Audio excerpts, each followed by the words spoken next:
அனைவருக்கும் நமஸ்காரம். சனி பகவான் வக்ரகதிக்கு வரக்கூடிய அமைப்பு வக்ர காலங்கள் அப்படின்னு ஒன்று இருக்குதுங்க. அந்த வக்ர காலம் ஏன் எப்படி அப்படின்னு பார்த்தீங்கன்னா, கர்க்கடகத்தில் வரக்கூடிய சூரிய பகவானுடைய அமைப்பை வைத்து தான். சூரியன் மாதத்திற்கு ஒரு தடவை தன்னுடைய தமிழ் மாதமாக மாறக்கூடிய அமைப்பு.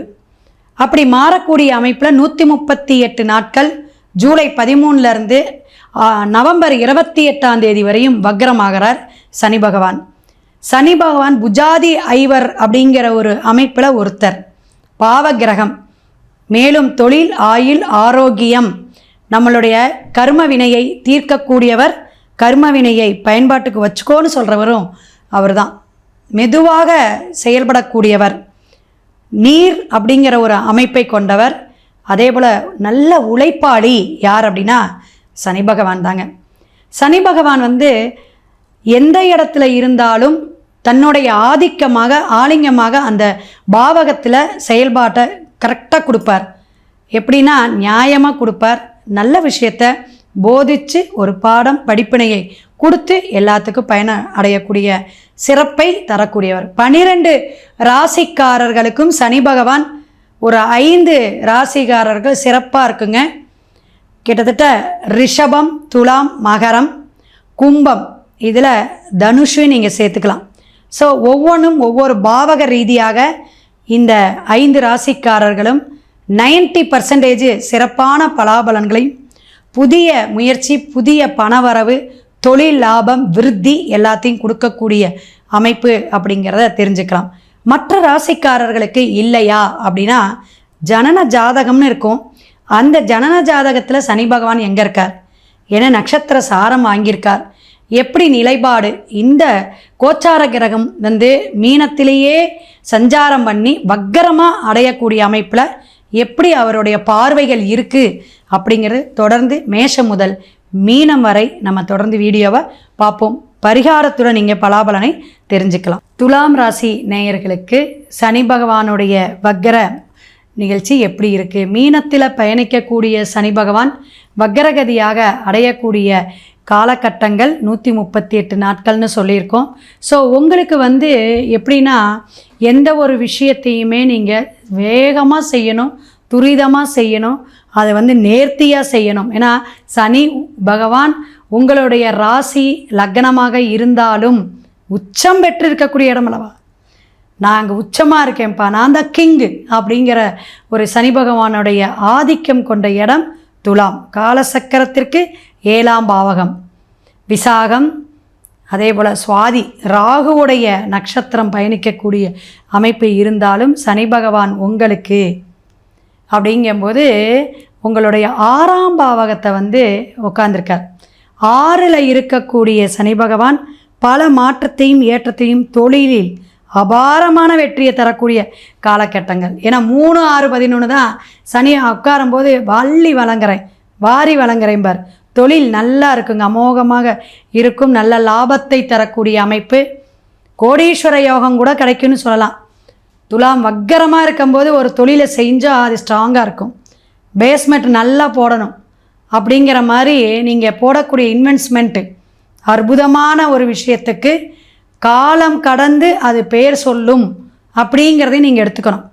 இப்போ ஒரு புத்தகம் எழுதுறீங்கன்னு வச்சுக்கோங்களேன், அல்லது ஒரு ஃபிலிம் நீங்கள் தயாரிக்கிறீங்க, ஒரு படம் எடுக்கிறீங்க அப்படின்னா காலம் கடந்து கூட அந்த படம் ஒரு நல்ல அமோக வெற்றியை கொடுக்கக்கூடிய காலகட்டங்கள். அப்போ துலாமில் இருக்கக்கூடிய ராசி லக்னக்காரங்கள்லாம் இந்த ஷூட்டிங் எடுக்கக்கூடியதாக நல்ல படமாக நல்ல ஒரு கதை அம்சமாக எடுங்க.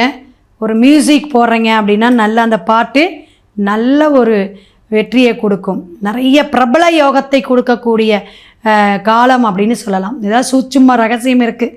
ஏன்னா எந்த இடத்துல வக்கரம் படுறாரோ, அது எந்த பாவகத்தில் இருக்கிறாரோ, அது பல விஷயங்களை ஏற்றத்தையும் மாற்றத்தையும் கொடுக்கும் அப்படிங்கிறத நீங்கள் தெரிஞ்சுக்கணும்.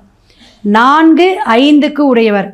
வீடு, வண்டி, வாகனம் சொல்லுங்க. 4ஆம் இடம், 5ஆம் இடம் பூர்வ புண்ணியஸ்தானம். இவங்க 6ல் போய் உட்காரார். 6, 8, 12 மறைவு ஸ்தானம் இல்லைங்க. 6 உங்களுக்கு எப்படி அப்படின்னா ரோகஸ்தானம், ருணரோக சத்துருஸ்தானம் இடத்துல வக்கரம் பெறுது அப்படிங்கும் பொழுது அதோடைய தன்மையை உங்களுக்கு குறைக்கக்கூடிய அமைப்பு.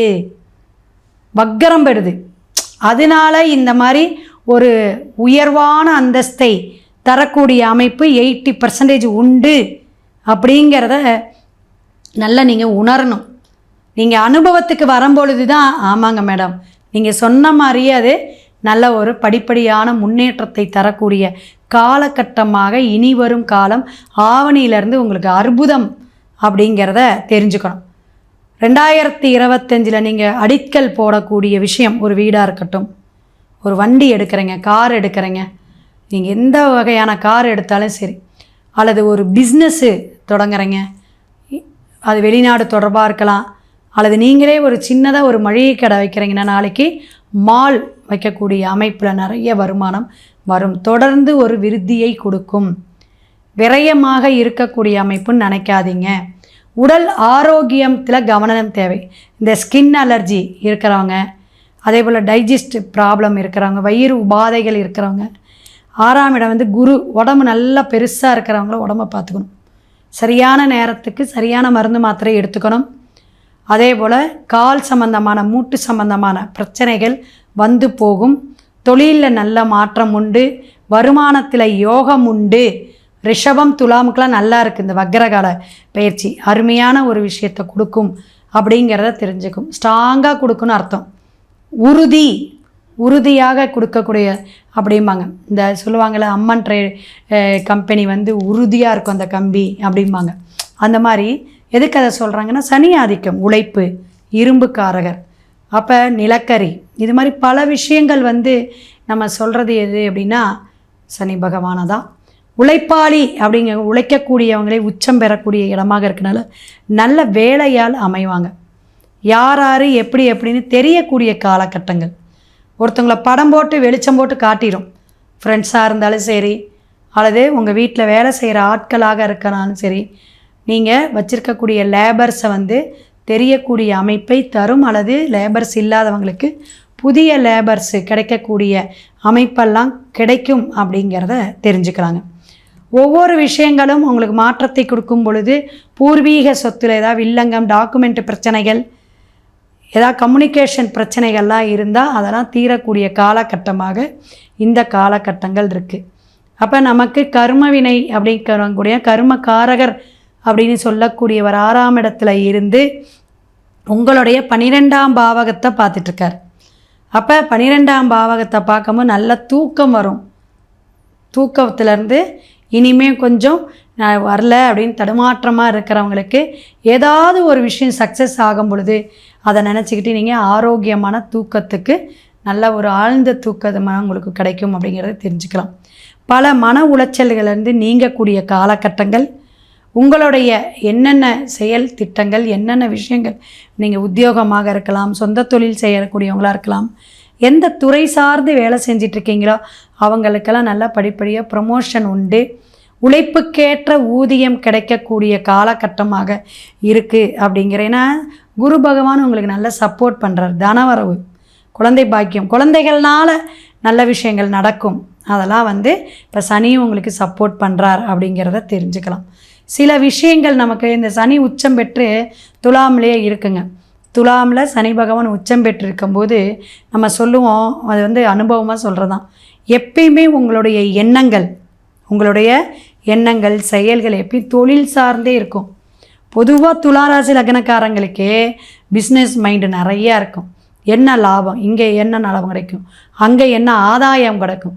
ஆதாயம் தேடக்கூடிய ராசியில் அதிக ஆதாயம் தேடணும்னு நினைக்கிறவங்க யார் அப்படின்னா 2 அபிலாசை, ஆசை நிறைவேறக்கூடிய இடம் அப்படிங்கிறது கும்பத்தை சொல்லுவோம். அடுத்த துலாம். எங்கே போனாலும் பணத்தை வாங்கிட்டு தான் வருவாங்க, விட்டு கொடுத்துட்டு வரவே மாட்டாங்க. அப்படி ஆதாயம் மூட்டையாக நமக்கு ஆதாயம் தேடக்கூடியவங்கம்பாங்க. தராசு போட்டு இவங்க இப்படி தான், இவங்கக்கிட்ட இப்படி பேசுனா இப்படி கறந்துக்கலாம், இப்படி பேசுனா அவங்கக்கிட்ட நம்ம ஜெயிச்சுக்கலாம் அப்படிங்கக்கூடிய அந்த எடை போட்டு தராசு மாதிரி கரெக்டாக பாடம் படிச்சுக்கிட்டு வாங்க. கரெக்டாக அவங்கள எப்படி கவுத்துக்கலாம், எப்படி நம்ம அவங்ககிட்ட ஜெயிக்கலாம், அப்படின்னு நம்ம முன்னாடி எப்படி நிற்கலாம் அப்படிங்கிற விஷயங்கள்லாம் துலாமுக்கும் கும்பத்துக்கும் தான் அதிகமாக இருக்கும் அப்படிங்கிறத தெரிஞ்சுக்கலாம். ஏன்னா அந்த கோபுரம் உயர்ந்த நிலையில் நம்ம தான் வரணும்பாங்க அவங்க. இவங்க எப்படி அப்படின்னா எதிலையுமே நம்ம தான் ஜெயிக்கணும் அப்படிங்கிற அந்த பிடிவாத குணம் நிறைய இருக்கும். இந்த கோபம் மற்ற விஷயங்கள்லாம் ஒரு எரிச்சல், கோபம், எதையுமே சாதிக்கணும், அடுத்தவங்களை கவுத்து விட்டு முன்னாடி வரணும் அப்படிங்கிறத யாருக்கு இருக்குன்னா சிம்மத்துக்கு இருக்கும்பாங்க. இது மாதிரி ஒவ்வொரு ராசிக்காரர்களும் ஒவ்வொரு குணம் உண்டுங்க. அது மாதிரி இந்த மதில் மேல் பூனை அப்படிம்பாங்க. இப்படி வந்தாலும் பரவாயில்லைங்க, அப்படி போனாலும் பரவாயில்லைங்க, நான் நின்னாலும் பரவாயில்லைங்க, நான் ஜெயித்தாலும் பரவாயில்லைங்க, சரிங்க அப்படியே போய்க்கலாங்க அப்படின்ட்டு இந்த ஏனோ தானான்னு இருப்பாங்க. பரவாயில்ல அப்படின்னு சொல்லக்கூடியவங்களாம் உபயராசி லக்னக்காரங்களாக இருக்கலாம். அடுத்தவங்களுக்காகவே பாடுபட்டு கொண்டே இருக்கக்கூடியவங்களாக இருப்பாங்க. அப்போ கெட்டிக்காரத்தனமும் உழைக்கக்கூடியவங்களும் எப்பயுமே நமக்கு ஒரு உயர்வான சிந்தனையும் நிறைய பணவரவையும் எண்ணத்தையும் இருக்கக்கூடிய துலாம் ராசிக்கு இந்த வக்ரகாலம் நல்ல ஒரு அமைப்பை தரும். பயப்பட வேண்டாம் அப்படிங்கிறத நீங்கள் தெரிஞ்சுக்கணும். அப்போ இந்த காலகட்டத்தில் உங்கள் ஜாதகத்தை பார்த்துக்குங்க. உங்களுடைய பிறப்பின் ஜாதகத்தில், ஜனன ஜாதகத்தில் என்ன நட்சத்திர சாரம் வாங்கி சனி பகவான் இருக்குது, இனி வெறும் காலம் எப்படிங்க இருக்கும், எனக்கு இத்தனை வயசு, வயதோட்டம் பொறுத்து தான் நமக்கு பல பிரச்சனைகளை தீர்வு சொல்கிறோம். பரிகாரம் அப்படிங்கிறது ஆன்மீகம் சார்ந்து நம்ம செய்யும்போது அது ஜெயிக்கலாம், அதுவே போதும். அதை செய்கிறேன் இதை செய்கிறேன்னு ஏன் காசை வேஸ்ட்டு பண்ணணும், பணத்தை வேஸ்ட்டு பண்ணி நேரத்தை வேஸ்ட்டு பண்ணி நடக்குமா நடக்காதா, நமக்கு ஜெயிக்க முடியுமா? 5 9 நல்லா இருந்தால் தான் அந்த பரிகாரமும் நம்ம வேலை பண்ணும். அதுவே நல்லா இல்லைன்னா என்னத்தை பண்ண முடியும்? நான் சொல்லுவேன், லக்கணம் நல்லா இருக்கணும், தலையெழுத்துமே லக்கண புள்ளி நல்லா இருக்கணும், லக்கணம் வாங்கின நட்சத்திர சாரம், அந்த சாரநாதன் நல்ல இடத்துல இருந்தால் தான் ஒரு மனுஷன் நிலையாக இருக்க முடியும். லக்கணக்காரகனே போயிட்டு 6 8 12 மறை இதுன்னு வச்சுக்குங்களேன், அவன் என்னத்தை உருப்பட முடியும்? இப்படியே குண்டு சட்டையை குதிரை ஓட்டிக்கிட்டு இருக்க வேண்டியதான், இல்லாட்டி அடுத்தவன் முதுகில் சவாரி செஞ்சு போக வேண்டியதான். 2ல் ஏதோ ஒன்று செஞ்சுக்கோம்பேன். அதுக்கு புத்திசாலித்தனம் இருந்தால் போதும். புதனோ யார் நல்லா இருக்கணும், குருவும் சப்போர்ட் பண்ணால் ஓடிடலாம். வாழ்க்கை நிறைய இருக்குங்க சூட்சுமம். கிரகம்தான் நம்மளை இந்த இடத்துக்கு நிற்கணும், பேசணும், உழைக்கணும், வருமானம் வாங்கணும், உத்தியோகத்தில் இருக்கணும், புகழை பெறணும், எல்லாமே மனித பிறவியே இந்த சனி பகவானுடைய ஆட்படுத்தி தான் இருக்குது. கர்ம வினை, புரியுதுங்களா? வக்ரமாக போயிட்டார். அப்போ பிரபஞ்சத்தையே ஒரு சில விஷயத்தில் மாற்றத்தை கொடுக்கும். சொல்லுவாங்கள்ல, காத்தடி காலத்தில் சரியாக காத்தடிக்கலைங்க, முன்னாடியே வந்துருச்சு. மழை பெய்கிற காலத்தில் மழை அடிக்கலை, மழை சும்மாக்கு சாதாரணமாக பெஞ்சிச்சு, வெய்ய காலத்தில் மழை நிறைய பெய்யுது. இது மாதிரி இயற்கைக்கு மாறான விஷயங்கள் நடக்கக்கூடிய அமைப்பெல்லாம் இருக்குதுன்னு நிறைய சொல்லிகிட்டே போகலாம். துளாராசி நேயர்களுக்கு என்ன பரிகாரம் அப்படின்னு பார்த்தீங்கன்னா, கண்டிப்பாக குச்சனூர் போய் ஒரு வழிபாடு எடுத்துகிட்டு வாங்க, ஆரோக்கியமாக இருக்கும். ஆரோக்கியத்தில் கவனம் தேவை.